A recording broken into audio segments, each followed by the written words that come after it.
احنا النهارده في ابو العز السوري في عباس العقاد يا جماعه، المكان اللي انا نفسي اجيه من بدري وانا دافع 125 جنيه نجريسكو يا جماعه.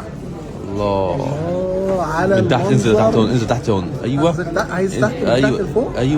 ايوه شكله متوصي بيك بزياده. فاكر امي روعه عليه. استنى، هي مش محشيه حاجه ولا ايه؟ ما فيهاش فراخ ولا ايه؟ لا ازعل استاذ رمون. 125 جنيه مفيش من دون فراخ. كريمي قوي وخفيف ممتع. جيكو فخدة لحمه جيكو. انا كنت فاكر ان هيجيبوا لي فخده. انا راجل دسم بحب الدسامه. طلعت ان الفخده متقطعه. بص على اللحمه. بجيب لقمه. هات حته. هتجيب حته. روح. ديمجلاس ده يعني مش جيكو يعني. معرفش هو جيكو ده، ممكن هو الصوص ده ياخد 9.5 من 10. الفراخ احنا متعودين نعمل ايه الاول؟ نشم ريحتها. ايوه. لا ما فيهاش ريحه زفاره. يا 160 جنيه. احنا طالبين على ميكس، نص لحمه ونص فراخ، يتحط عليها خيار مخلل وموزاريلا هون وجبنه. واو 20 من 10 ونجمه. فراخ او لحمه حلوه. بصوا بقى دي وجبه نص فرخه. هو ايه؟ الله استاذ رمون. الله على اللي جه. بس يعني بيروق عليه. مدير الرايق رزق يا جماعه.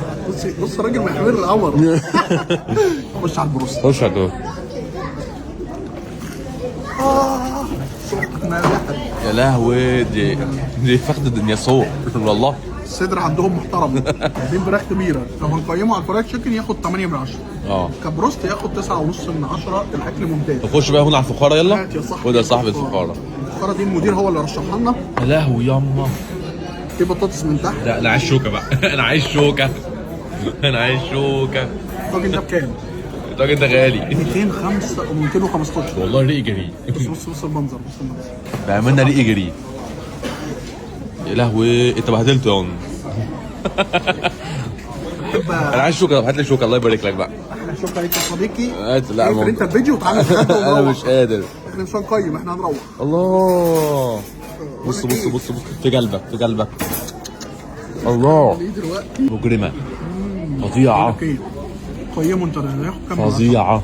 لا بلاش تقييم دي. فراخ شوايه، وانا مش من عشاق الفراخ الشوايه. لا هو طعم فراخ شوايه ما بيجيش معايا.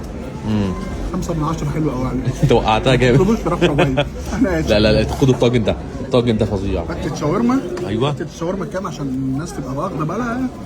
فتة شاورما ميكس 135 جنيه. ايوه مزودين فيها الحبهان جامد. تقول كده ركز. وفيها حبهان زياده قوي زي ما انت كنت بتقول. اطلبوا الفراخ ممتازه.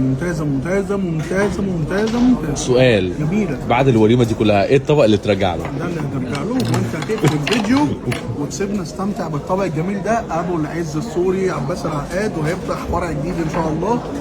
انا مبسوط منه. واقفل الفيديو وسيبنا نستمتع. كان معاكم هاني فوق.